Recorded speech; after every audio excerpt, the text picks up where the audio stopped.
प्यारे भाइयों और बहनों, आप सबका स्वागत है लेसन नंबर 35 में, जो है मसीह विरोधी के विषय का अध्ययन। मसीह विरोधी के विषय के अध्ययन का भाग 1। मसीह विरोधी का विषय हम 3 भाग की पढ़ाई में करेंगे और इन 3 भाग में परमेश्वर के अनुग्रह से हम सीख जाएंगे, जान जाएंगे मसीह विरोधी के रहस्य के बारे में। तो ध्यान से सुनिएगा, आपकी बाइबल से इसको वैलिडेट कीजिएगा। कोई प्रश्न है तो बाद में क्लास के पूछ सकते हैं।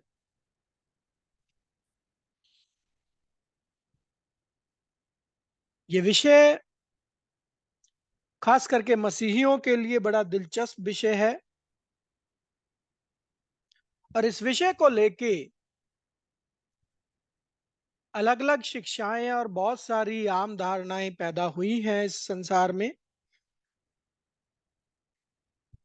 जो समय के अनुसार इवॉल्व भी होती गई, बदलती भी गई। आमतौर पर मसीह विरोधी क्या समझा जाता है कि मसीह विरोधी एक इंसान होगा या है जो शैतान के रूप में आएगा, यरूशलेम पर कब्जा करेगा, टूटे हुए मंदिर को दोबारा से बनाएगा और धीरे धीरे शक्ति प्राप्त करके, सामर्थ्य प्राप्त करके पूरे संसार पर 7 साल तक राज्य करेगा। एक इंसान यरूशलेम में आएगा, मंदिर को बनाएगा, संसार पर पूरे पर राज्य करना शुरू करेगा। 7 साल तक उसका राज्य चलेगा। ऐसी शिक्षा मसीह विरोधी के विषय को लेकर फैली हुई है।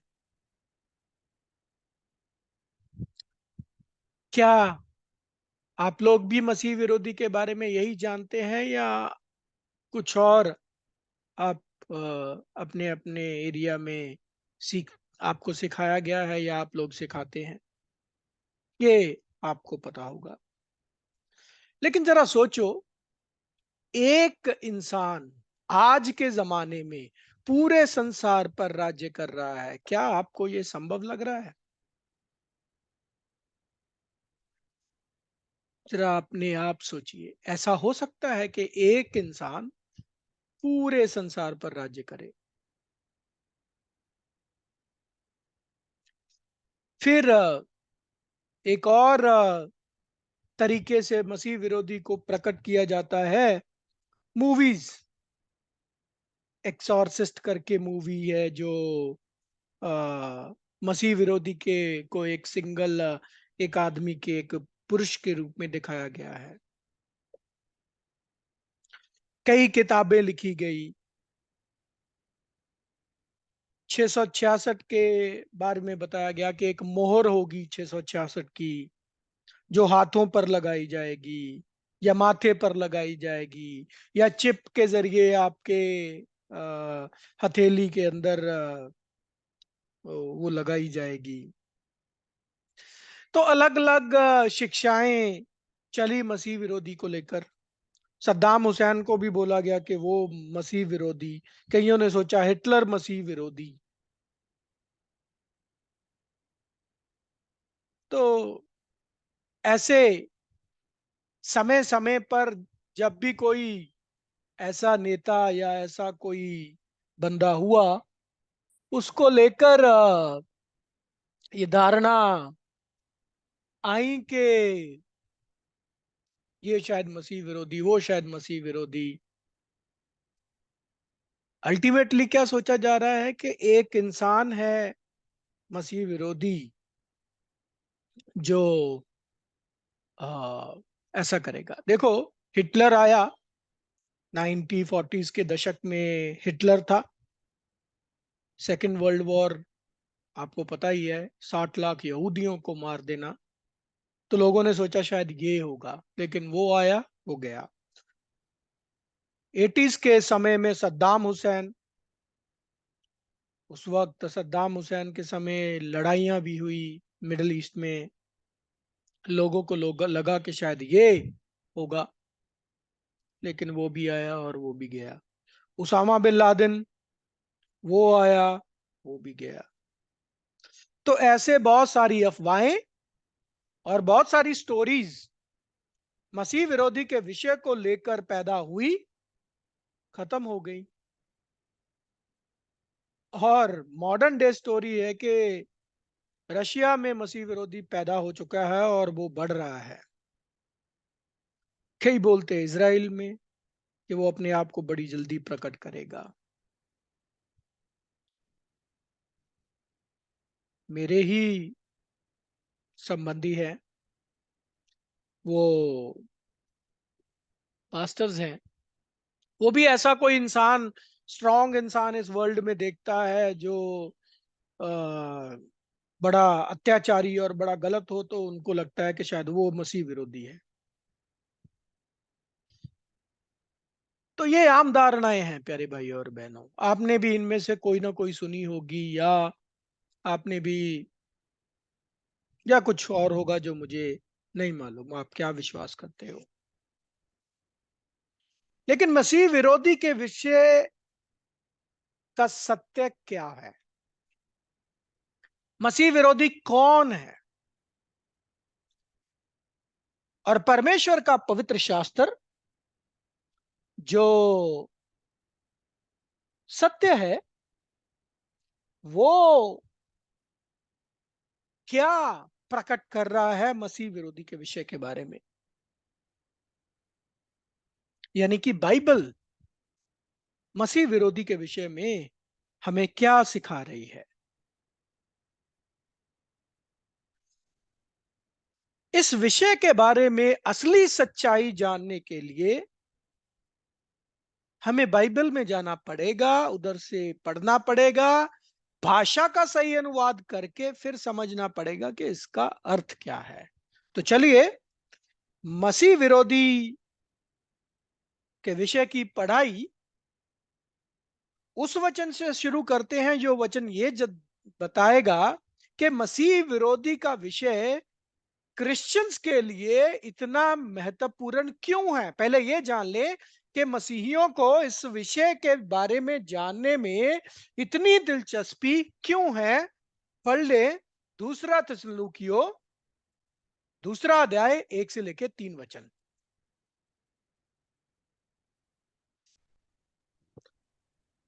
हे भाइयों, हम अपने प्रभु यीशु मसीह के आने और उसके पास अपने इकट्ठे होने के विषय में तुमसे विनती करते हैं कि किसी आत्मा या वचन या पत्री के द्वारा, जो कि मानो हमारी ओर से हो, ये समझकर कि प्रभु का दिन आ पहुंचा है, तुम्हारा मन अचानक अस्थिर ना हो जाए और ना तुम घबराओ। किसी रीति से किसी के धोखे में ना आना, क्योंकि वह दिन ना आएगा जब तक विद्रोह नहीं होता और वह अधर्मी पुरुष अर्थात विनाश का पुत्र प्रकट न हो। जी प्यारे भाई और बहनों, मसीह विरोधी का विषय इतना महत्वपूर्ण मसीहियों के लिए इसलिए है क्योंकि मसीह विरोधी, जिसका नाम बताया है पाप का पुरुष, दैट मैन ऑफ सिन, पाप का पुरुष पहले प्रकट ना हो जाए। तो मसीह विरोधी, जिसे हम एंटी क्राइस्ट बोलते हैं, प्रभु यीशु मसीह के दूसरे आगमन से पहले उसका प्रकट होना बहुत जरूरी है। तो सब लोग, सब मसीही तो प्रभु यीशु मसीह के दूसरे आगमन के इंतजार में हैं। इसलिए उनके लिए ये विषय बहुत अहम है।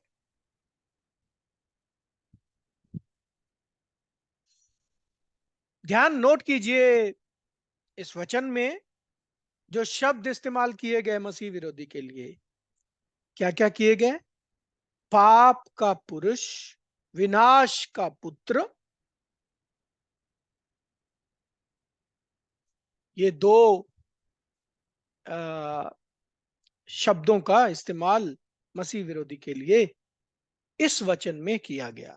चलो अब और थोड़ा वचनों में जाते हैं, पवित्र शास्त्र से पढ़ते हैं ये बात को, और परमेश्वर की पवित्र आत्मा और परमेश्वर के अनुग्रह से इस बात को समझते हैं। वचन में जाएंगे, मत्ती 24वां अध्याय 15 वचन।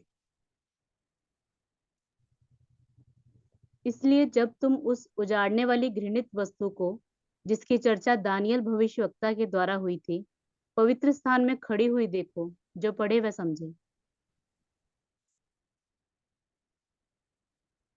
ध्यान से देखिए इस वचन को। वो उजाड़ने वाली घृणित वस्तु जिसके विषय में दानियल भविष्य वक्ता ने बोला,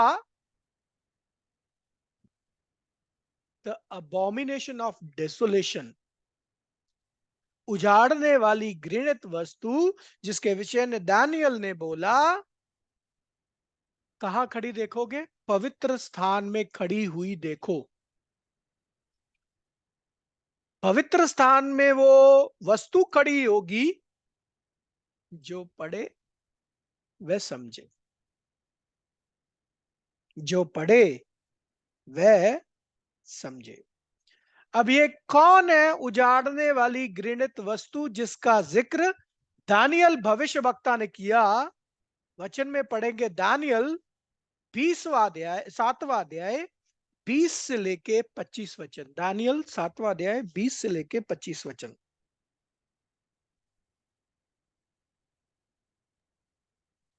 फिर उसके सिर में से फिर उसके सिर में के 10 सींगों का भेद, और जिस नए सींग के निकलने से 3 सींग गिर गए, अर्थात जिस सींग की आंखें और बड़ा बोल बोलने वाला मुंह और सब और सींगों से अधिक भयंकर था, उसका भी भेद जानने की मुझे इच्छा हुई।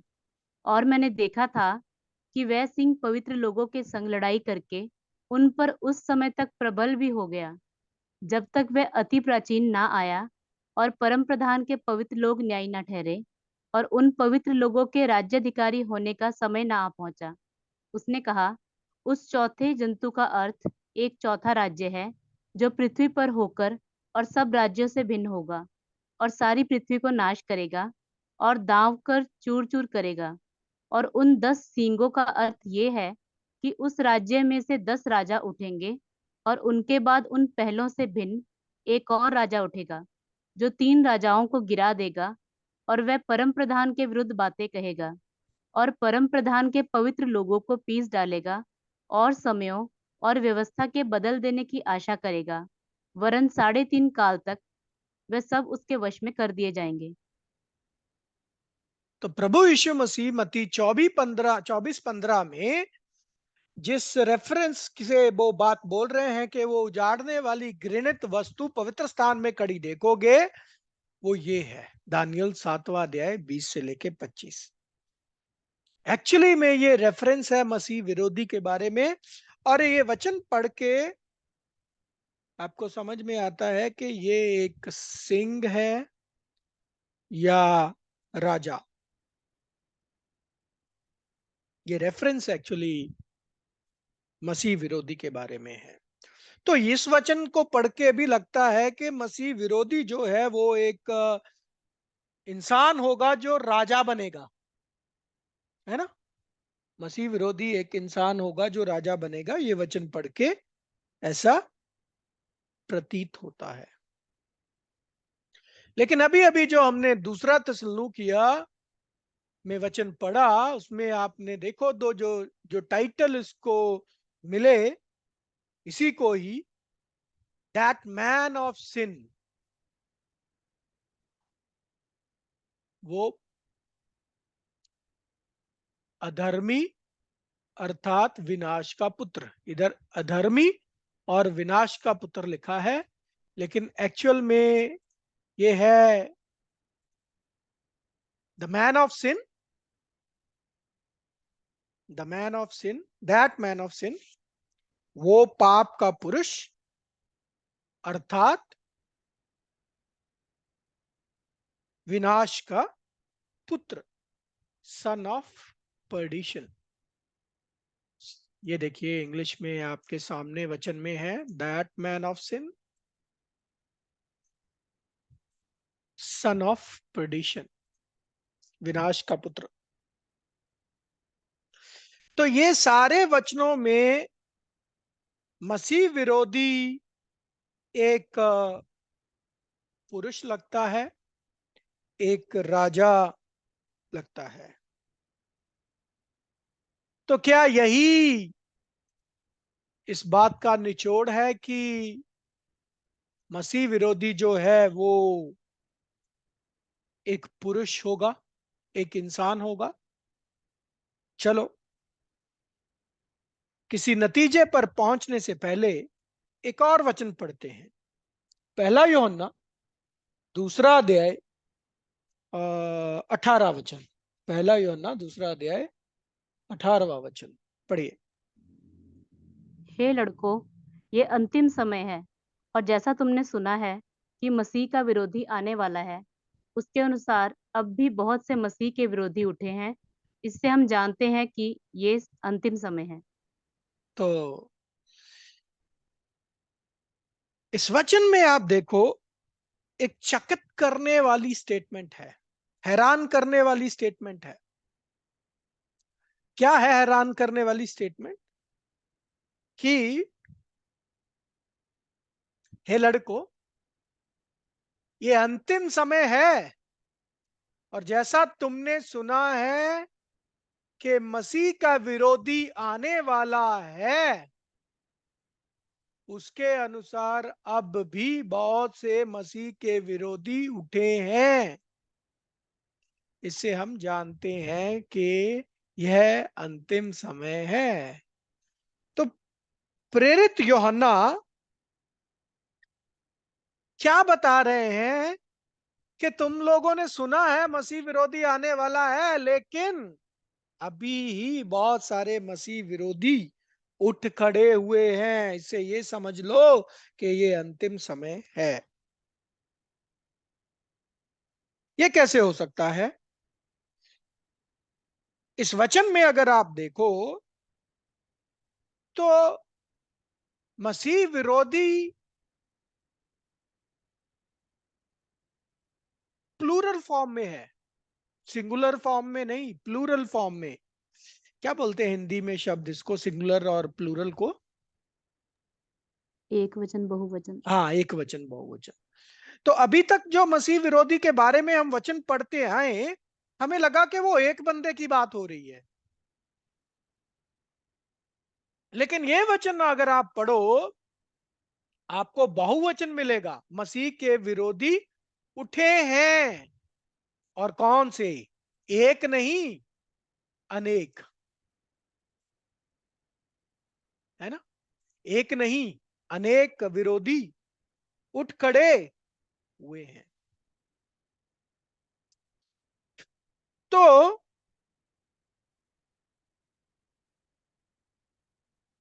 मसीह विरोधी तो एक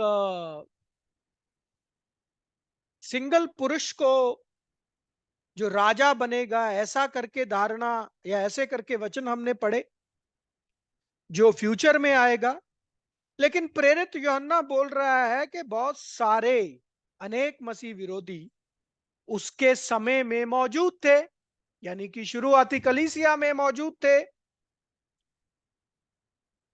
तो ये कैसे संभव हो सकता है कि मसीह, कोई कोई एक पुरुष या एक इंसान, या कोई भी एक इंसान 2000 साल जिए?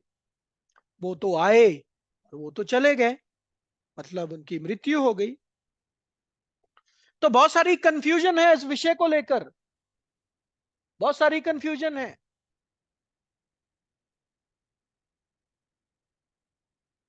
कॉन्ट्राडिक्शन है। लेकिन हम जानते हैं परमेश्वर का वचन, तेरा वचन सत्य है, ये परमेश्वर के वचन के बारे में स्टैंप है। यूहन्ना 17:17, तेरा वचन सत्य है। चलिए एक और वचन देखते हैं और थोड़ा और पढ़ते हैं, फिर धीरे धीरे करके समझेंगे क्या है मसीह विरोधी। दूसरा थिस्सलुनीकियों, दूसरा अध्याय 7 से लेके 8 वचन। क्योंकि अधर्म का भेद अब भी कार्य करता जाता है, पर अभी एक रोकने वाला है, और जब तक वह दूर न हो जाए वह रोके रहेगा। तब वह अधर्मी प्रकट होगा, जिसे प्रभु यीशु अपने मुंह की फूंक से मार डालेगा और अपने आगमन के तेज से भस्म करेगा। तो ये मिस्ट्री ऑफ इनिक्विटी, अधर्म का रहस्य और दुष्ट, अधर्म का रहस्य और अधर्मी दुष्ट, जिसे प्रभु क्या करेंगे, अपनी फूंक से क्या कर देंगे, भस्म कर देंगे, नाश कर देंगे। तो प्रेरित पौलुस यहां पे एक और नाम दे रहे हैं मसीह विरोधी को, द मिस्ट्री ऑफ इनिक्विटी, अधर्म का भेद, अधर्म का रहस्य, दुष्ट। और क्या बोल रहा है वो, क्या बोल रहा है, क्योंकि for the mystery of iniquity doth already work, ये जो अधर्म का भेद अभी भी कार्य करता है। मतलब प्रेरित पौलुस के समय भी मसीह विरोधी का काम चल रहा था।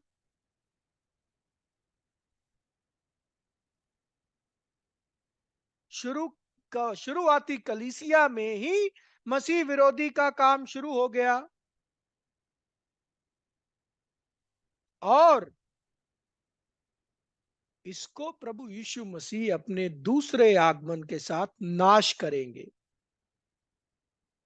ये हम इस वचन में देखते हैं, और यही गवाही यूहन्ना ने भी दी, अभी जो हमने पढ़ा पहला यूहन्ना 2:18 वचन में, कि अभी बहुत सारे मसीह विरोधी निकल गए हैं। तो मतलब मसीह विरोधी प्रेरितों के समय ही प्रकट थे। तो दो प्रेरित हमें मसीह विरोधी के बारे में बता रहे हैं कि उनका काम प्रेरितों के समय ही शुरू हो गया, यानी कि शुरुआती कलीसिया में ही उनका काम चल रहा था। और ये कब तक चलता रहेगा, ये प्रभु यीशु मसीह के दूसरे आगमन तक चलता रहेगा। ये दोनों ही प्रेरित कंफर्म कर रहे हैं कि ये तब तक चलेगा जब तक प्रभु यीशु मसीह का दूसरा आगमन नहीं होता, क्योंकि प्रभु दूसरे आगमन के बाद प्रभु इस दुष्ट को, इस पाप के पुरुष को, इस अधर्म के भेद को अपने आने की रोशनी से नाश कर देंगे। तो कैसे संभव हो सकता है कि मसीह विरोधी 2000 साल तक कार्य करता रहेगा? कोई इंसान तो 2000 साल जी नहीं सकता। तो अगर ये मसीह विरोधी इंसान नहीं है, जो हमें साफ साफ प्रकट हो रहा है दो प्रेरितों की गवाही से, वचनों से, अगर ये इंसान नहीं है तो क्या है, कौन है ये मसीह विरोधी, किधर से आएगा ये मसीह विरोधी? जी, तो कौन हो सकता है ये मसीह विरोधी, और मसीह विरोधी क्या है?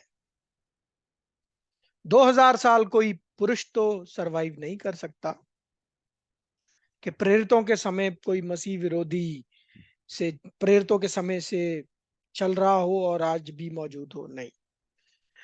तो प्यारे भाई और बहनों, ये कोई पुरुष नहीं हो सकता, लेकिन ये एक सिस्टम जरूर हो सकता है, संगठन। क्योंकि एक संगठन होता है, बहुत सारे इंसानों का झुंड, बहुत सारे इंसानों को मिला के एक संगठन बनता है, झुंड बनता है। और एक संगठन ही है जो इतना लंबा समय चल सकता है। पुरुष नहीं चल सकता, लेकिन एक संगठन चलता है। सो मसीह विरोधी एक इंसान ना होकर एक संगठन है, एक सिस्टम है। मसीह विरोधी कोई इंसान नहीं है, एक सिस्टम है, संगठन है। ईसाइयों को लगता है शायद मसीह विरोधी मतलब कुछ रेडिकल ग्रुप इस संसार में चलते हैं जो मसीहियों को सताते हैं, मसीहियों के विरोधता में काम करते हैं। क्या? तो मसीहियों को लगता है शायद वो मसीह विरोधी है। नहीं नहीं नहीं नहीं नहीं नहीं नहीं।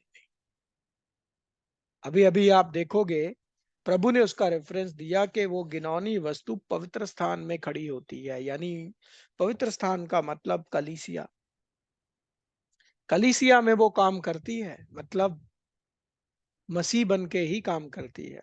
देखेंगे, अभी अभी सब सब प्रकट होगा। तो चलो इस रहस्य को समझने की कोशिश करते हैं। कभी किसी ने इस सिस्टम को पहचाना? आंसर इज नो, नहीं पहचाना।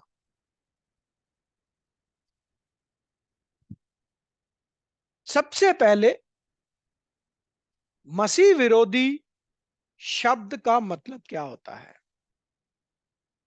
आमतौर पर मसीह विरोधी का मतलब क्या समझते, पता है? एंटी क्राइस्ट, जो मसीह के विरुद्ध है, अगेंस्ट क्राइस्ट। और जिसका फर्दर मतलब हो, माना जाता है ऐसा कि वो मसीह के विरुद्ध, विरोध में है। लेकिन मसीह विरोधी शब्द का अगर आप ग्रीक भाषा में शब्द देखो, जो एंटी क्राइस्ट शब्द इस्तेमाल हुआ ग्रीक भाषा में, उस ग्रीक भाषा के शब्द का अर्थ हमें समझना होगा। ग्रीक भाषा का शब्द 500 कंकॉर्डेंस नंबर जो है उस शब्द का 500, 473 और 5547, ये तीन नंबर, ये तीन शब्दों को इस्तेमाल किया गया है मसीह विरोधी शब्द को प्रकट करने के लिए, एंटी क्राइस्ट शब्द में। तो ग्रीक भाषा के तीन शब्द थे जिनका इंग्लिश में अनुवाद हुआ एंटी क्राइस्ट। और उन तीन शब्दों का मतलब क्या है? वो तीन शब्दों का मतलब है instead of Christ, taking the place of Christ, counterfeit of Christ. मतलब अगर मैं सिंपल भाषा में बात करूं, ये मसीह विरोधी मसीह के विरुद्ध ही नहीं है, बल्कि मसीह का बहरूपिया है। बहरूपिया, काउंटरफीट जिसे बोलते हैं ना, बहरूपिया। और आपको पता है जो बहरूपिया होता है ना, वो बहुत ही खतरनाक होता है, क्योंकि बहरूपिया पहचाना नहीं जाता। बहरूपियों को पहचानना आसान नहीं होता। और ये बहरूपिया मसीह विरोधी का आज मतलब समझ लो। मसीह विरोधी मसीह के विरुद्ध तो है ही है, लेकिन ये मसीह का बहरूपिया है, जो मसीह की जगह लेता है, जो मसीह के स्थान पर बैठता है, जो अपने आप को मसीह बोलता है। और ये किधर पाया जाता है? प्रभु यीशु मसीह बताते हैं ये किधर। मत्ती 24:15 में ये मिलेगा पवित्र स्थान में। कहा? पवित्र स्थान, होली प्लेस। और ये पवित्र स्थान का मतलब क्या है? पवित्र स्थान का मतलब दूसरा थिस्सलुनीकियों 2:4 में पढ़ते हैं। जो विरोध करता है और हर एक से जो परमेश्वर या पूज्य कहलाता है अपने आप को बड़ा ठहराता है, यहाँ तक कि वह परमेश्वर के मंदिर में बैठकर अपने आप को परमेश्वर प्रकट करता है। ये पवित्र स्थान जो है, ये है परमेश्वर का मंदिर। परमेश्वर के मंदिर में बैठ के परमेश्वर के विरुद्ध चलता है, अपने आप को ऊंचा उठाता है, और अपने आप को गॉड भी बोलता है, और अपने आप को दिखाता है कि वही गॉड है। हाँ प्यारे भाइयों और बहनों, ये परमेश्वर का मंदिर, ये पवित्र स्थान क्या है? पहला कुरिन्थियों 3 अध्याय 16वें वचन में पढ़ लो।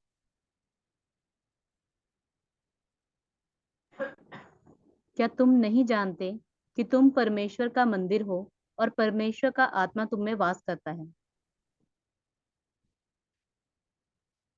क्या तुम नहीं जानते कि तुम परमेश्वर का मंदिर हो और परमेश्वर का आत्मा तुम में वास करता है? तो परमेश्वर का मंदिर कौन? कलीसिया। और ये बहरूपिया, ये मसीह विरोधी कहीं और नहीं बल्कि कलीसिया के बीच में खड़ा होकर क्लेम करता है कि वो परमेश्वर से बड़ा है। वो अपने आप को दिखाता है कि वो परमेश्वर ही है, लेकिन है कौन? बहरूपिया। पहला तिमोथियुस 3 अध्याय 15 वचन भी पढ़ लो कि तुम परमेश्वर का मंदिर हो, यानी कौन? कलीसिया। पढ़ ले। कि यदि मेरे आने में देर हो तो तू जान ले कि परमेश्वर के घराने में जो जीवते परमेश्वर की कलीसिया है और जो सत्य का खंबा और नींव है, कैसा बर्ताव करना चाहिए।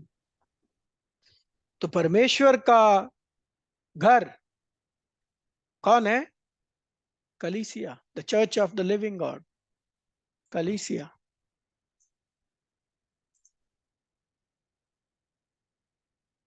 परमेश्वर की कलीसिया है परमेश्वर का घर। और ये जो उजाड़ने वाली घृणित वस्तु जिसका दानियल ने जिक्र किया, जिसका प्रभु यीशु मसीह ने रेफरेंस दिया, जिसके बारे में प्रेरितों ने बताया, ये परमेश्वर के मंदिर में खड़ा होता है।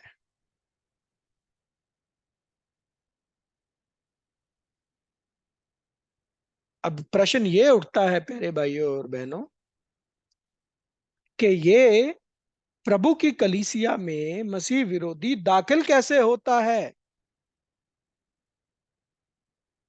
और दाखिल क्यों होता है, क्यों दाखिल हुआ? इस प्रश्न का उत्तर हम जानेंगे दूसरा थिस्सलुनीकियों 2:3। इसका मकसद क्या है दाखिल होने का? पढ़िए। किसी रीति से किसी के धोखे में ना आना, क्योंकि वह दिन ना आएगा जब तक विद्रोह नहीं होता और वह अधर्मी पुरुष अर्थात विनाश का पुत्र प्रकट न हो। तो प्रेरित पौलुस बताते हैं कि ये कैसे और क्यों होता है, कलीसिया में क्यों दाखिल होता है। इस क्यों? क्योंकि इसको दाखिल होना है, इसका प्रकट होना है, गिरना है, फिर प्रभु का आगमन होना है।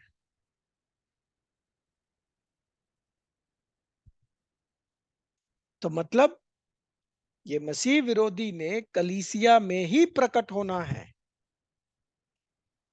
प्रकट होके गिरना है। और ये गिरना कैसे हुआ, ये मसीह विरोधी दाखिल कैसे हुआ? पहला तिमोथियस चौथा अध्याय 1 वचन पढ़ लें। ये भविष्यवाणी प्रेरित पौलुस ने की थी, जो दूसरी और तीसरी सदी में पूरी होनी शुरू हो गई थी। पढ़िए पहला तिमोथियस चौथा अध्याय 1 वचन। परंतु आत्मा स्पष्टता से कहता है कि आने वाले समयों में कितने लोग भरमाने वाली आत्माओं और दुष्ट आत्माओं की शिक्षाओं पर मन लगाकर विश्वास से बहक जाएंगे। तो कैसे होता है ये? लोग अति पवित्र विश्वास से गिरेंगे। याद याद करो वो लेसन नंबर 7।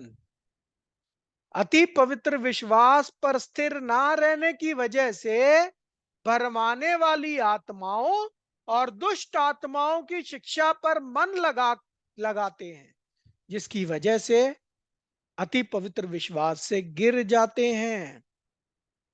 तो प्रेरित पौलुस ने बोला आने वाले समयों, मतलब अभी 100 साल बाद, 50 साल बाद ये बात पूरी शुरू होनी जाए शुरू हो जाएगी कि लोग अति पवित्र विश्वास, स्पेशल फेथ, खास विश्वास प्रभु ने जो सौंपा प्रेरितों को, उससे गिर जाएंगे। क्यों गिर जाएंगे? क्योंकि भरमाने वाली आत्माएं, भरमाने वाली आत्माओं के पीछे लग के।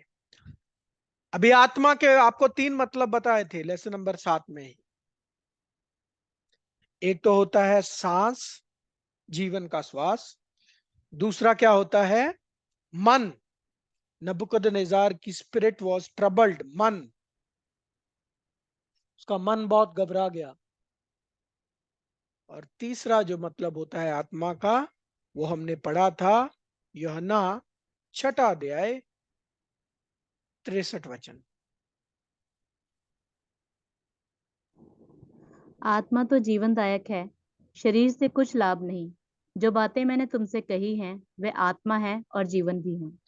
तो तीसरा मतलब जो आत्मा का होता है, उसका मतलब होता है शिक्षा। किसकी शिक्षा? प्रभु ने बोला जो सत्य मैंने तुम्हें बताया, जो शिक्षाएं मैंने तुम्हें दी, वो ही आत्मा है।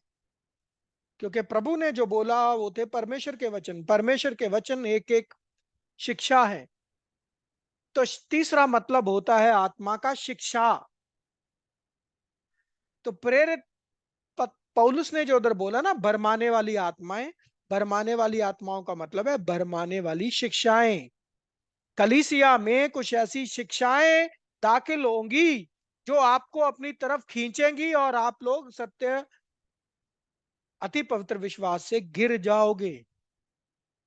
जैसे ऐसी शिक्षाएं आए, शादी नहीं करना, और मीट नहीं खाना, नरक के बारे में शिक्षा, ऐसी बहुत सारी गलत शिक्षाएं कलीसिया में दाखिल हुई। भरमाने वाली थी, अट्रैक्टिव थी, और लोग अति पवित्र विश्वास पर से गिर गए उनको एक्सेप्ट करके। परमेश्वर के वचन में बोला है कि बिशप जो होता है एक, वो एक ही पत्नी का पति होना चाहिए। पहला तिमोथियस 3 अध्याय 2 वचन। ये आवश्यक है कि अध्यक्ष निर्दोष और एक ही पत्नी का पति, संयमी, सुशील, सभ्य, अतिथि सत्कार करने वाला और सिखाने में निपुण हो। जी। द बिशप, अध्यक्ष, कितनी पत्नियों का पति?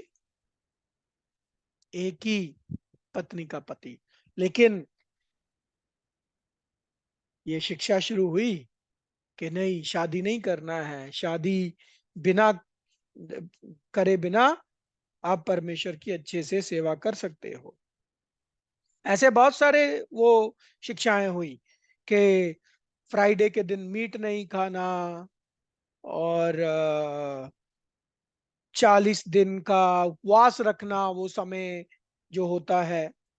ये ये सारी भरमाने वाली आत्माएं थी, भरमाने वाली शिक्षाएं थी, जिसमें जिसका वचन से, परमेश्वर के सत्य वचन के साथ कोई संबंध नहीं है। प्रभु ने कभी नहीं बोला कि जिस दिन मैं सलीब पर चढ़ाया गया था उससे 40 दिन पहले तुम लोगों ने मीट नहीं खाना या 40 दिन उपवास रखना है।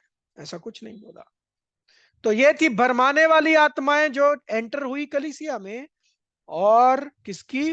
दुष्ट आत्माओं की शिक्षाएं। अब ये दुष्ट आत्माओं की शिक्षाएं क्या थी? कि मनुष्य का आत्मा मरता नहीं है, गलत शिक्षा।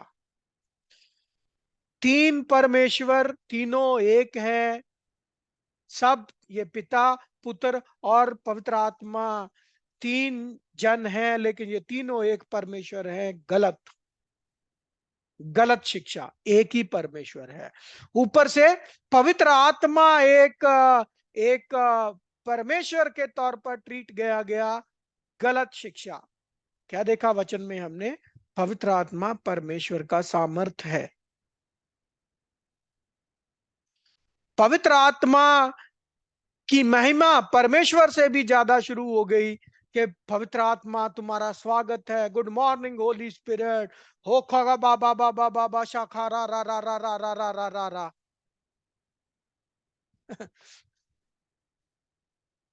पवित्र आत्मा की शिक्षा के बारे में पता नहीं है, ज्ञान नहीं है, समझ नहीं है। लेकिन गलत शिक्षा जो एंटर हुई, उस पर मसीहियों ने विश्वास कर लिया। ये प्रॉब्लम किसी और की नहीं है, ये आप लोगों की प्रॉब्लम है, क्योंकि आप लोग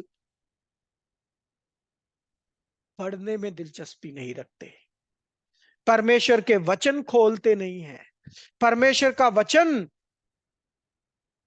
पर फोकस नहीं करते हैं। इसलिए कोई भी आता है, कुछ भी बोलता है, शिक्षा, दुष्ट आत्माओं की शिक्षा, और आप लोग विश्वास कर लेते हैं। किसी की गलती नहीं है, गलती आपकी है। Lack of knowledge.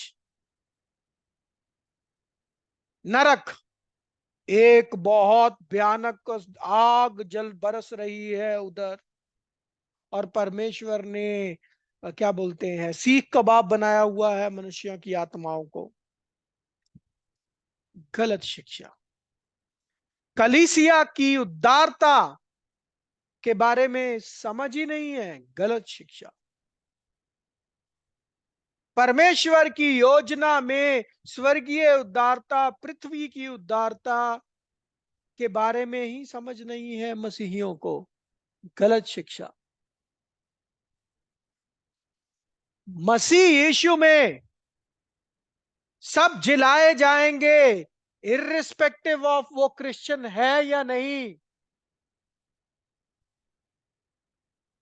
मसीहियों ने राज्य के दरवाजे ही बंद कर दिए अविश्वासियों के लिए। गलत शिक्षा। कितनी गलत शिक्षाएं बताऊं? 34 विषयों में आपको गलत शिक्षाएं ही तो दिखाई हैं जो आज तक आप विश्वास करते आए हो। दुष्ट आत्माओं की शिक्षा पर आप लोग विश्वास करते आए हो। क्यों? क्योंकि आपके पास परमेश्वर के वचनों के लिए समय नहीं है। ना आप पढ़ना चाहते हो, ना आपके पास समय है।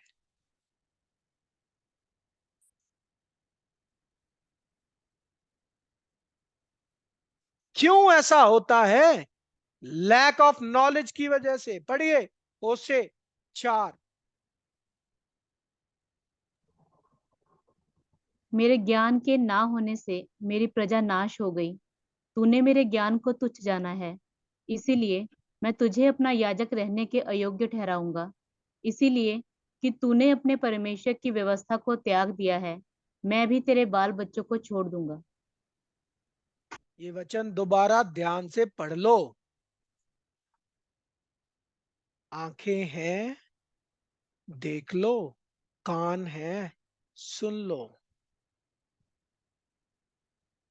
तुम लोग न सत्य देखना चाहते हो, न सत्य सुनना चाहते हो, न सत्य बोलना चाहते हो, न सत्य का आज्ञा पालन करना चाहते हो, न सत्य के अनुसार जीना चाहते हो।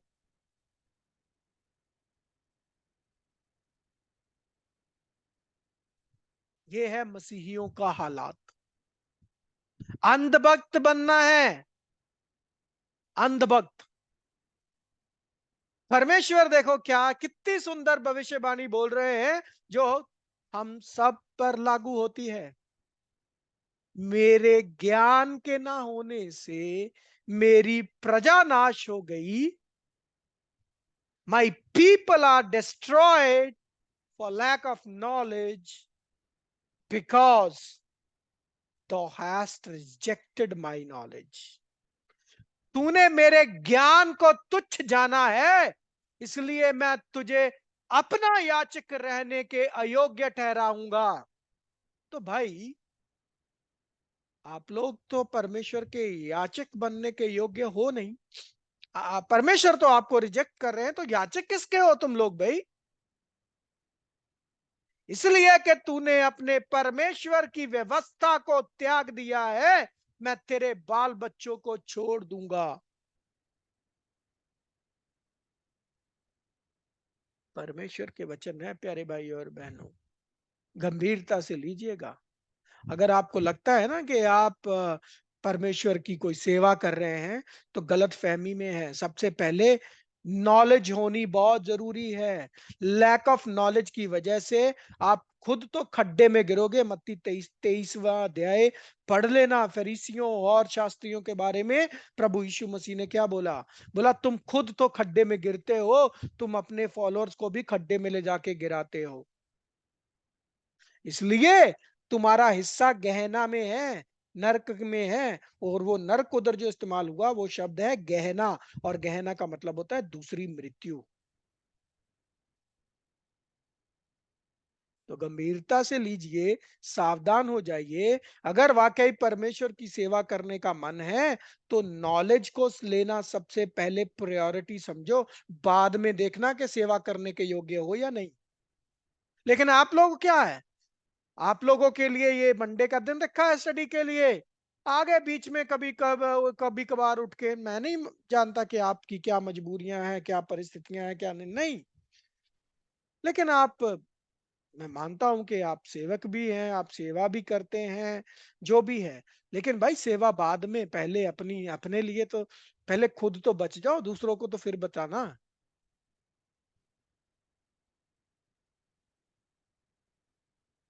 तो ये मसीह विरोधी का इस संसार के साथ कुछ लेना देना नहीं है। मतलब नॉन मसीही जो है, उनके साथ कुछ लेना देना नहीं है मसीह विरोधी का। मसीह विरोधी का लेना देना है मसीहियों के साथ। मसीहियों में से ही निकलता है, मंदिर में रहता है, मंदिर में मसीह बन के, बहरूपिया बन के काम करता है।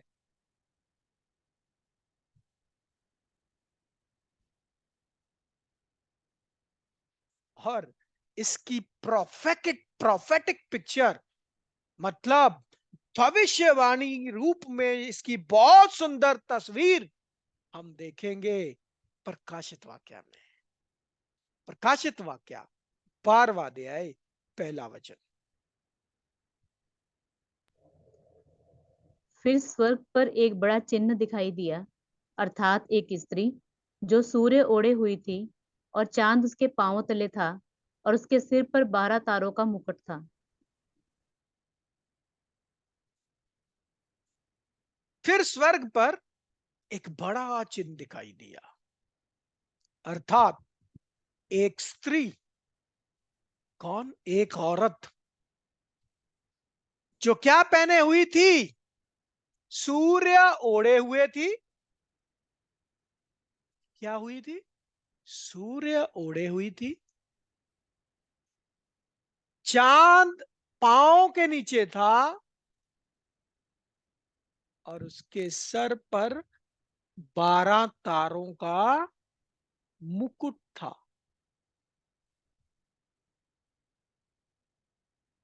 कितना?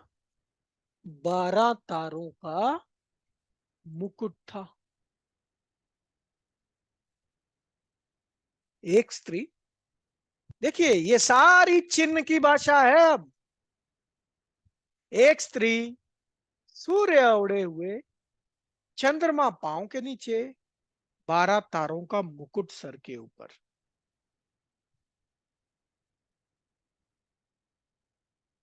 तो ये 12वें अध्याय को पूरा हमने पढ़ना है इन 3 भाग की पढ़ाई में। 12वां और प्रकाशित वाक्य 12वां और 17वां अध्याय हम पूरा डिटेल में एक एक वचन करके पढ़ने वाले हैं। 3 भाग की पढ़ाई में मसीह विरोधी का 3 भाग का हिस्से है, लेकिन मैं इसलिए बहुत स्लो जा रहा हूं कि आप लोग अच्छे से इस बात को समझ जाएं। तो ये स्त्री ऐसी जो थी, अब ये कौन थी स्त्री? आगे दूसरा वचन पढ़ते हैं, क्या हुआ आगे। अभी इसका मैं मतलब समझाऊंगा, पहले थोड़ा पढ़ ले, कॉन्टेक्स्ट सेट कर ले। हाँ जी, यह स्त्री गर्भवती हुई और चिल्लाती थी, क्योंकि प्रसव की पीड़ा उसे लगी थी और वह बच्चा जनने की पीड़ा में थी। मतलब क्या? इस स्त्री की कोख में एक बच्चा था और इसको पीड़ा हो रही थी, जैसे डिलीवरी होने वाली है, जैसे डिलीवरी होने वाली है। ये एक ऐसी परिस्थिति में ये औरत थी। फिर क्या आगे पढ़ते हैं 5वें वचन में, 5वें वचन में कि इसने एक बेटा पैदा कर दिया जो लोहे का राजदंड लिए हुए सब जातियों पर राज करने पर था। मतलब इस स्त्री ने एक बच्चा पैदा किया और वो बच्चा डंडे की रॉड से, लोहे की रॉड से इस संसार पर राज्य करने को तैयार था। उसका बच्चा परमेश्वर के पास और उसके सिंहासन के पास उठाकर पहुंचा दिया गया। और छठे वचन में क्या देखते हैं? ये बच्चा पैदा करके ये स्त्री जंगल को भाग गई, जहां परमेश्वर की ओर से उसके लिए एक जगह तैयार की गई थी कि वहां 1260 दिन तक पाली जाए। मतलब ये स्त्री बच्चा पैदा करके जंगल में 1260 दिन तक भाग गई।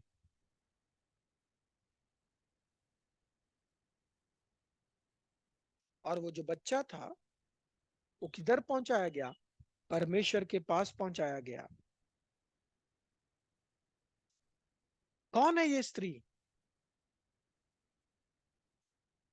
और ये सूर्य को कैसे ओढ़ सकती है? चंद्रमा चंद्रमा को पांव के नीचे कैसे रख सकती है? कौन है वो बच्चा जो उसने पैदा किया, जो इस संसार पर राज्य करने के लिए तैयार था? किसने पहुंचाया उसको परमेश्वर के पास? और परमेश्वर के पास पहुंचकर उसने क्या किया? क्यों ये स्त्री जंगल में दौड़ गई, उधर 1260 साल तक पाली गई?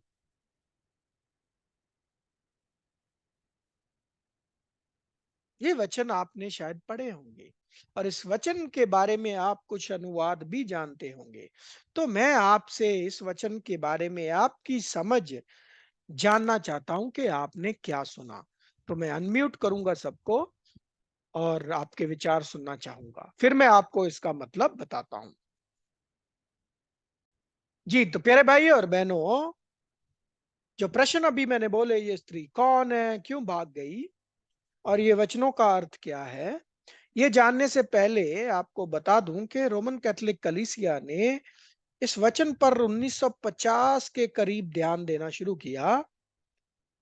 और उन्होंने क्या इसका अनुवाद किया कि ये स्त्री जो थी वो थी मेरी, मरियम, प्रभु यीशु मसीह की माँ।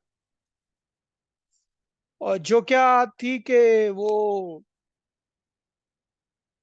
प्रभु यीशु मसीह को जो उसने जन्म दिया, ये उसके संबंध में वचन है। उन्होंने इसका ये अनुवाद दिया। लेकिन अब ध्यान से सोचो और देखो, कब मरियम ने ऐसा किया कि प्रभु यीशु मसीह को पैदा करके वो उसको छोड़ के भाग गई हो, और वो भी जंगल में 1260 दिन के लिए?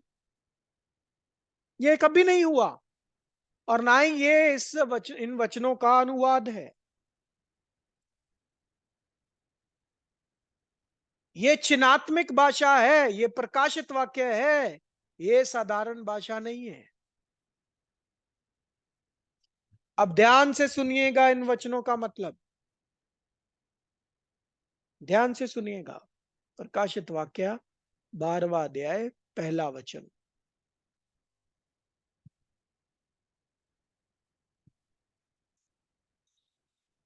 एक स्त्री, कौन है ये स्त्री?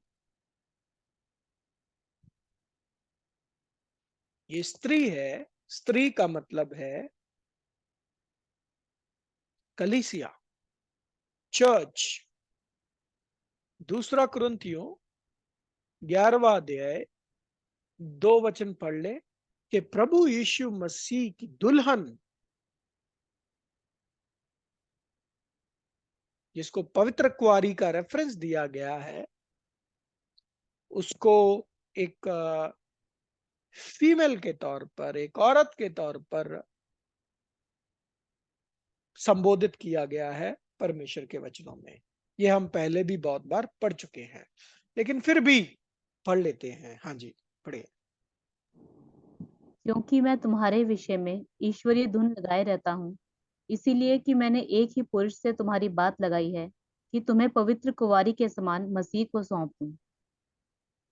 जी, तो ये स्त्री जो है,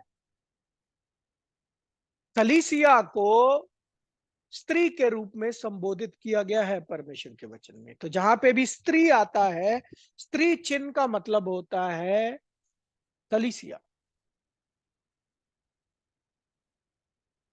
अब इस स्त्री ने क्या किया हुआ है?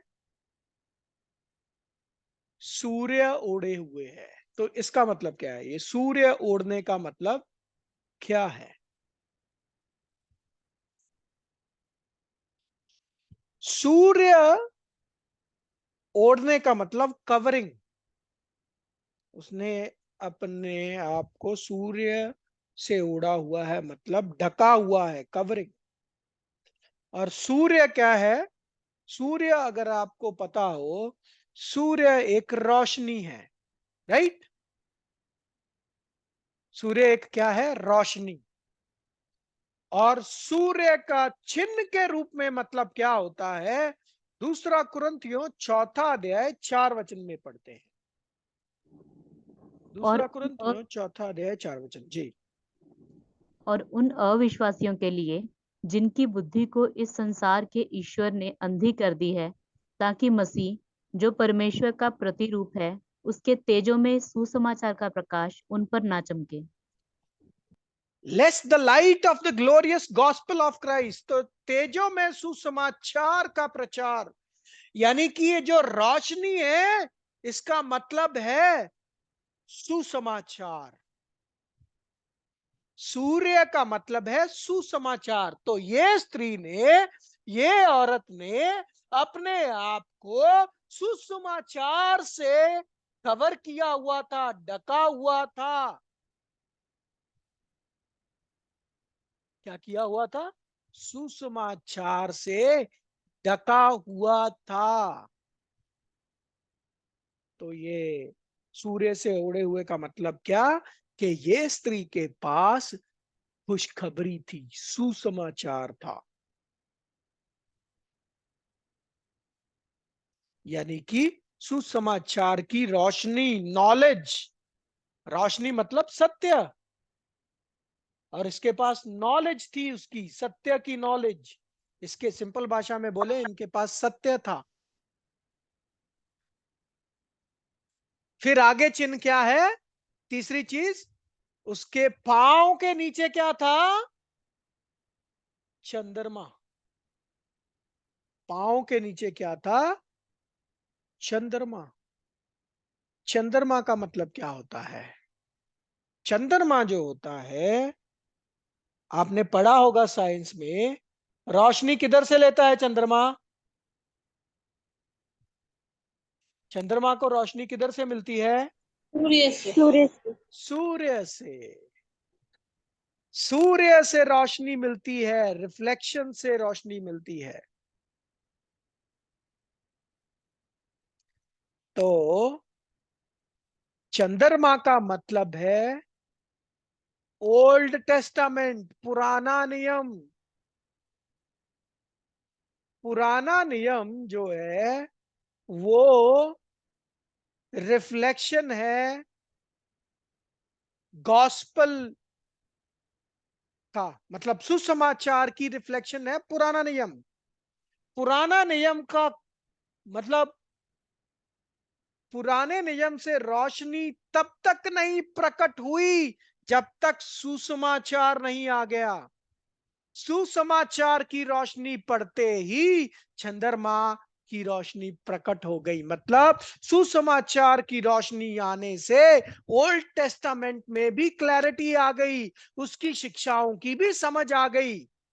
हालांकि चंद्रमा जो है वो सुसमाचार के बारे में ही रिफ्लेक्शन दे रहा है, सुसमाचार की ही बात कर रहा है, लेकिन जब तक सुसमाचार नहीं था कोई क्लैरिटी नहीं थी। तो मतलब चंद्रमा उसके पांव के नीचे का मतलब, पांव के नीचे का मतलब होता है स्थान होता है जहां पे कोई खड़ा होता है, स्टैंड होता है। मतलब सपोर्ट सिस्टम जो है वो है पुराना नियम, जिसमें बहुत सारे नमूने हैं, बहुत सारी भविष्यवाणियां हैं, बहुत सारे चिन्ह हैं।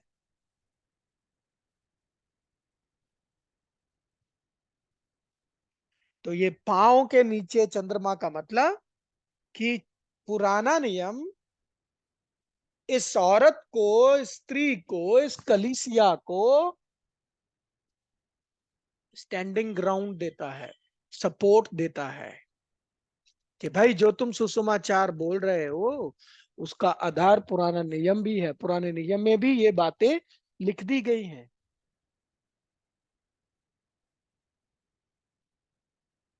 फिर क्या बोला? उसके सर पर 12 तारों का मुकुट है। 12 तारों का मुकुट। तो ये 12 तारों का मुकुट क्या है कि कलीसिया को गाइड करने के लिए 12 मेन शिक्षक चुने गए, जो 12 चेले हैं। स्टार जो होते हैं ना, स्टार, स्टार का मतलब होता है महिमा। तो ये 12 प्रेरित जिसे हम बोलते हैं, उनको नियुक्त किया गया दिव्य तरीके के साथ कलीसिया को सिखाने के लिए, कलीसिया की अगुवाई करने के लिए। तो मतलब कलीसिया के सर पर 12 तारों का मुकुट। सर मतलब सीखने की शिक्षा, हेड, माइंड जहां होता है, दिमाग यहां होता है।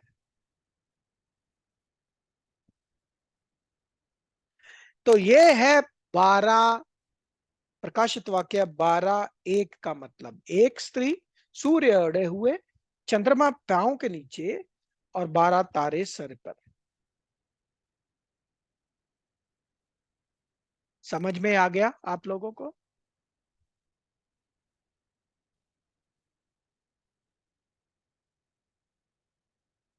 Yes sir. जी सर। तो ये कलीसिया की बात हो रही है। चिन्हों को याद रखिएगा। सूर्य का मतलब नया नियम यानी गॉस्पल, सॉरी, सुसमाचार। चंद्रमा का मतलब पुराना नियम। 12 तारे, 12 प्रेरित। अब आगे क्या होता है? आगे क्या होता है? ये स्त्री जो है ये गर्भवती हो जाती है। अब कलीसिया कैसे गर्भवती हुई? देखिए ये सब चिन्हात्मक भाषा। अब इसको इमेजिन करो। गर्भवती होने का मतलब क्या होता है एक शरीर के अंदर एक और शरीर ने जन्म लिया। जब एक मां गर्भवती होती है, उसके अंदर एक जीवन शुरू होता है, राइट। तो गर्भवती होने का मतलब जीवन के अंदर एक जीवन। तो कलीसिया के गर्भवती होने का मतलब है, ये सिंबॉलिक तस्वीर है, सिंबॉलिक भाषा में, कि चर्च के अंदर, कलीसिया के अंदर एक नई बॉडी, एक नया जीवन शुरू हुआ। वो नया जीवन क्या था? वो था मसीह विरोधी संगठन। मसीह विरोधी संगठन जो है वो शुरू हुआ कलीसिया के अंदर ही। मतलब कली, जैसे प्रेरित यूहन्ना ने बताया ना कि हमारे बीच में से ही निकले हैं ये, तो कलीसिया के अंदर ही इस मसीह विरोधी संगठन का जन्म होता है। ये है वो स्त्री गर्भवती हुई का मतलब। डिटेल में अभी इसको पढ़ेंगे अभी और ज्यादा अगले आने वाली क्लास में।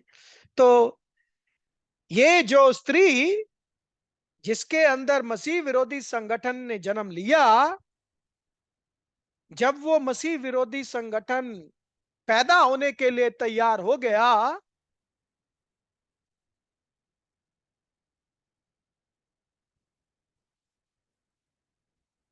जब वो मसीह विरोधी संगठन पैदा होने के लिए तैयार हो गया,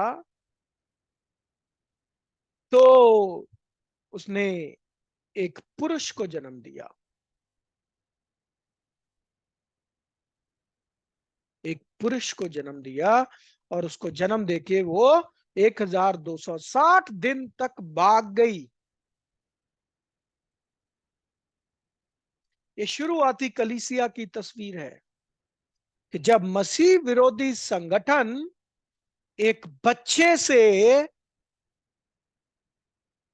एक पुरुष बन गया। और कौन सा पुरुष? पाप का पुरुष।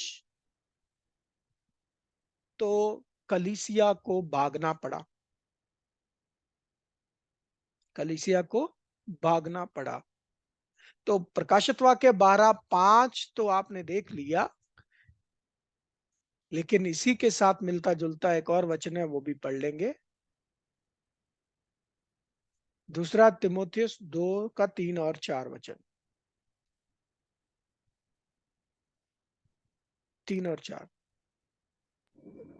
हाँ, मतलब कहने का मतलब ये दोनों वचन आपने पढ़े, और इसमें आप देखो कि परमेश्वर के मंदिर में बैठकर अपने आप को परमेश्वर प्रकट करता है। तो ये मसीह विरोधी संगठन, ये मैन ऑफ सिन, अपने आप को परमेश्वर बताता है।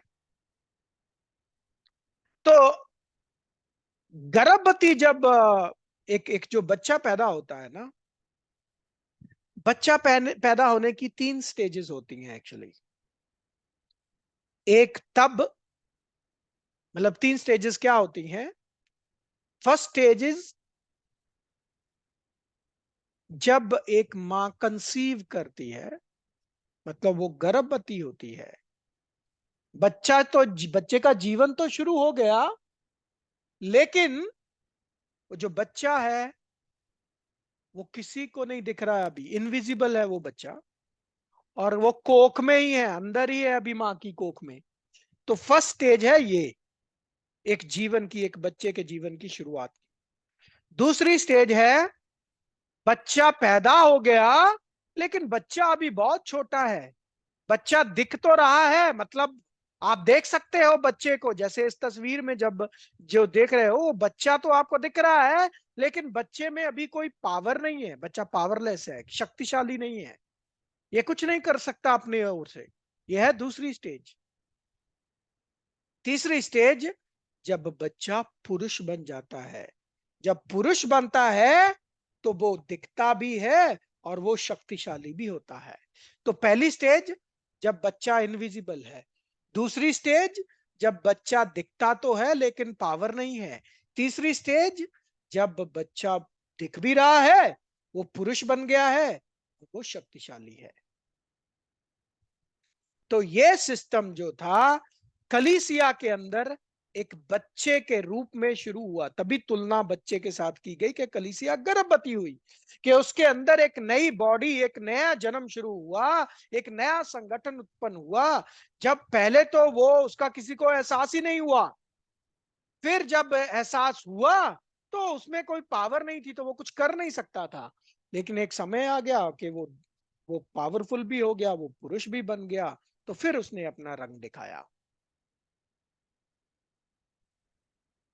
तो ये मसीह विरोधी संगठन की शुरुआत प्रेरितों के समय शुरू हो गई थी। ये वचन हमने देख लिया, पहला यूहन्ना 2 अध्याय 18 और 19 वचन।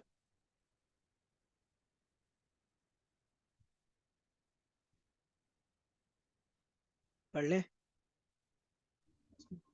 हे लड़कों, ये अंतिम समय है, और जैसा तुमने सुना है कि मसीह का विरोधी आने वाला है, उसके अनुसार अब भी बहुत से मसीह के विरोधी उठे हैं।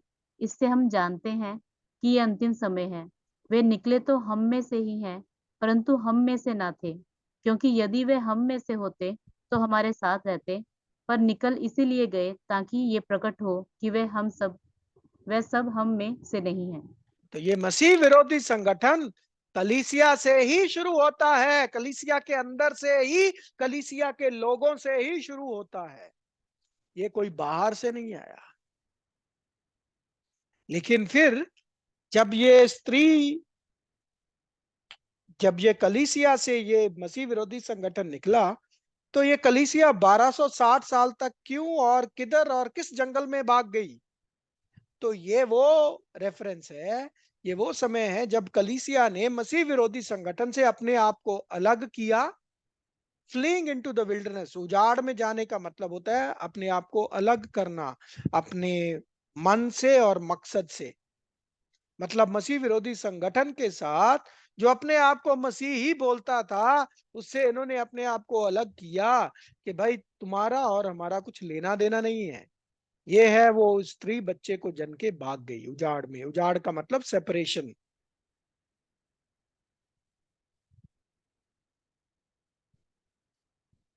कितने समय तक? 1260 दिन। और इसको एक और तरीके से प्रकट किया है, एक समय, समयों और आधा समय। वो स्त्री को बड़े उकाब के 2 पंख दिए गए कि सांप के सामने से उड़कर जंगल में से उस जगह पहुंच जाए, यहां वह एक समय और समयों और आधा समय तक पाली जाए। तो ये एक समय, समयों और आधा समय का मतलब आपको समझाया था क्लास नंबर 27 में,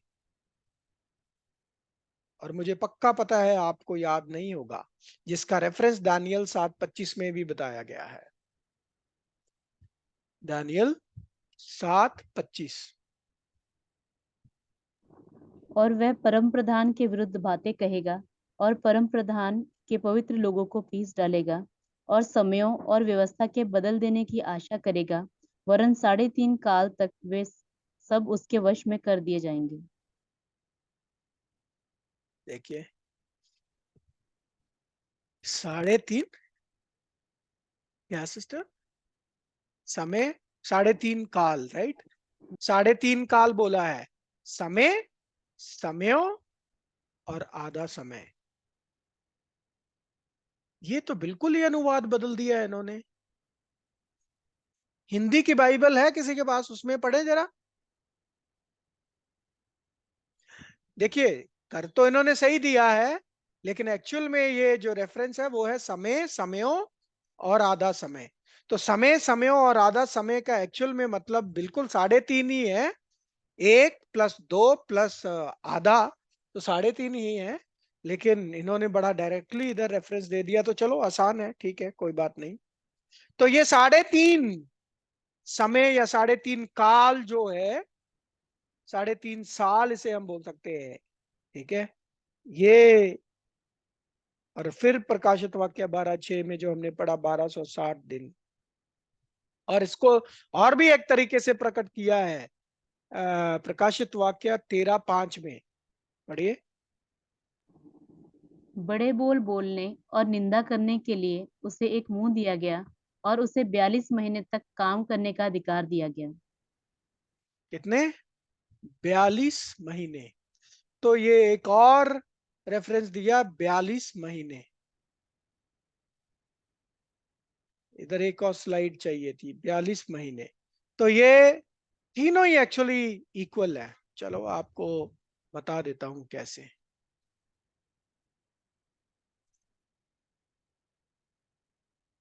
एक ही बात है ये। कैसे? बड़ा कैसे करूं, बड़ा कैसे करूं इसको? रुको, दिख रहा है ना स्क्रीन आपको? 42 मंथ्स मतलब 12 महीने, सॉरी 42 महीने, 3.5 साल,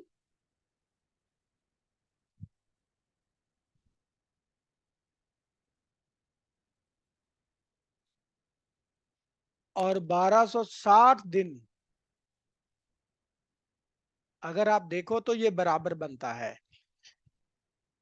42 महीने कितने साल होते हैं? 3.5 साल। कैसे? 12 महीने का 1 साल, 3 महीने के 6 साल, 12 × 3 = 36 साल, और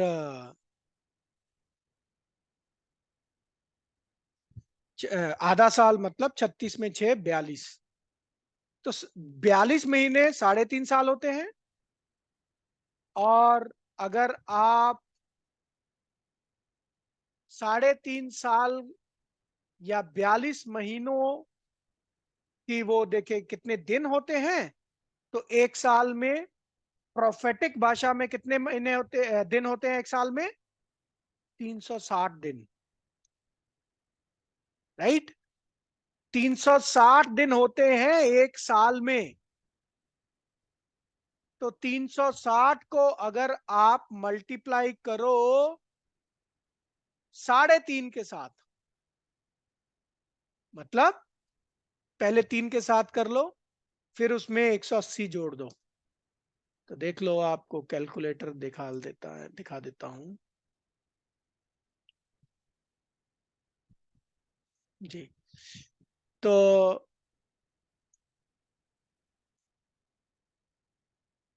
पहले देख लेते हैं 42 महीने कितने होते हैं। 12 महीने का 1 साल प्लस 12 महीने का 2 साल प्लस 12 महीने का 3 साल प्लस 6, 42 महीना। 3.5 साल मतलब 42 महीना, और 42 महीना को आप 30 से मल्टीप्लाई कर दो सीधा सीधा। एक महीने में 30 दिन, 1260 दिन। तो आप अगर 1260 बोल लो, या 3.5 साल बोल लो, या 42 महीने बोल लो, एक ही बात है, 1260 ही दिन आएगा। तो ये 1260 दिन का मतलब क्या हुआ? बड़ी सिंपल भाषा में लेसन नंबर 28 याद करो, भविष्यवाणी को खोलने की चाबियां। एक दिन का मतलब, भविष्य वक्ता के लिए एक दिन का मतलब कितना होता है? 1 साल। एक दिन का मतलब 1 साल। एजिकियल 4:6, गिनती 14:34, साफ साफ हमने पढ़ा है। तो ये कितना बनता है? 1260 दिन का मतलब 1260 साल। 1260 साल कलीसिया ने अपने आप को अलग कर दिया।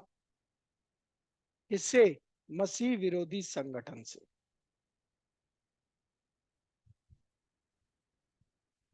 अब ये क्या है, ये और थोड़ा भाग 2 में और अभी हमें समझ में आएगा। लेकिन ये मसीह विरोधी की स्पिरिट जो है, क्या है?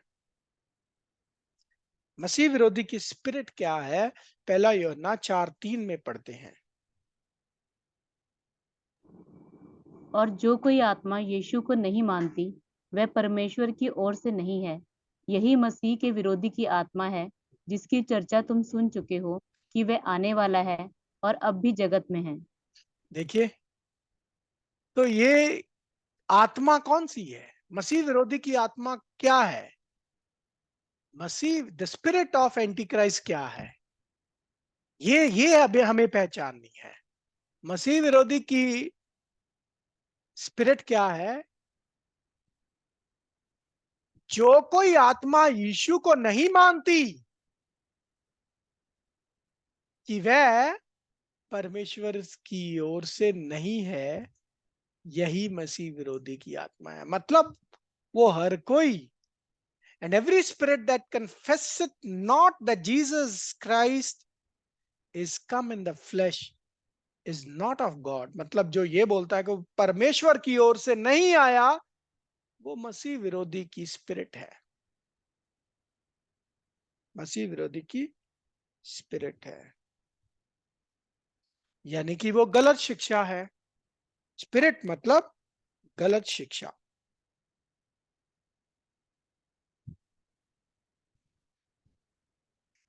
और ये मसीह विरोधी संगठन पता है कैसे काम करता है? मसीह विरोधी संगठन कैसे काम करता है, देखना चाहते हो? कैसे काम करता है?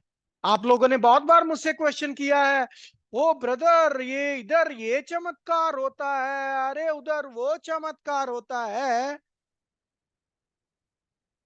अगर उधर प्रभु की आत्मा नहीं, अगर उधर प्रभु नहीं, तो वो कैसे होता है? जरा देख लो मसीह विरोधी का काम कैसे चलता है, जरा देख लो। देखिए, मसीह विरोधी जो है किसका बहरूपिया है? किसका बहरूपिया है? प्रभु यीशु मसीह का। यीशु मसीह। अब यीशु मसीह जैसे उसको काम करने पड़ेंगे ना, तो देख लो क्या करता है वो। पढ़ लो दूसरा थिस्सलुनीकियों दूसरा अध्याय 9 वचन।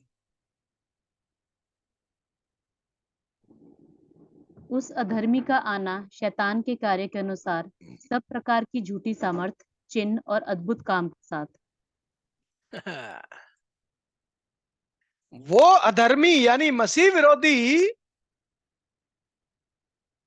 संगठन जो है, ये मसीह विरोधी संगठन क्या करता है? इसमें शैतान काम करता है। इस मसीह विरोधी संगठन में शैतान काम करता है।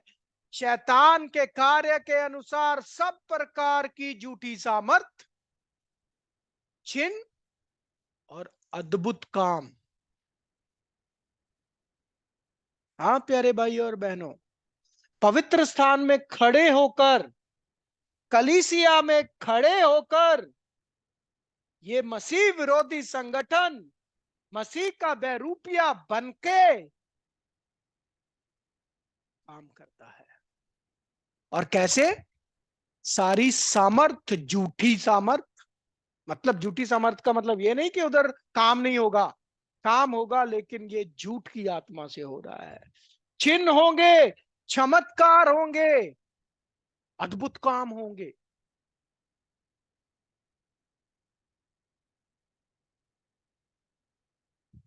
क्या आपको ये दिखाई दे रहा है मसीह विरोधी संगठन पिछले 2000 से चलता आ रहा है ये? नहीं। क्यों? क्योंकि ये एक रहस्य है, और जो रहस्य होते हैं ना, उनको आसानी से, अगर वो आसानी से जान लिए जाए तो वो रहस्य नहीं होता। तो प्यारे भाई और बहनों, आज हम इधर ही रुकेंगे।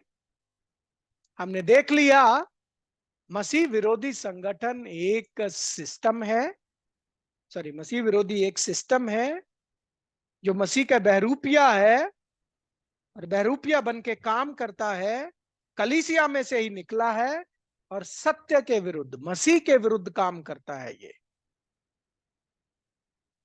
कैसे काम करता है? शैतान इस्तेमाल करता है हर तरह का झूठा सामर्थ। और ये क्यों नहीं समझ आया अभी तक किसी को? क्योंकि ये अधर्म का भेद है। बाकी आगे की पढ़ाई हम मसीह विरोधी के विषय के भाग 2 में करेंगे। तब तक परमेश्वर अपने वचनों के साथ आप सब लोगों को आशीर्वादित करे। आप सबका धन्यवाद, आपने इस विषय को सुना। दोबारा से इस विषय को पढ़िए, जाके देखिए, वचनों को पढ़िए। कोई प्रश्न है तो पूछिए। मिलते हैं दोबारा इसी वक्त, इसी समय, मसीह विरोधी की पढ़ाई के भाग 2 के साथ। God bless you. आमीन एंड थैंक यू।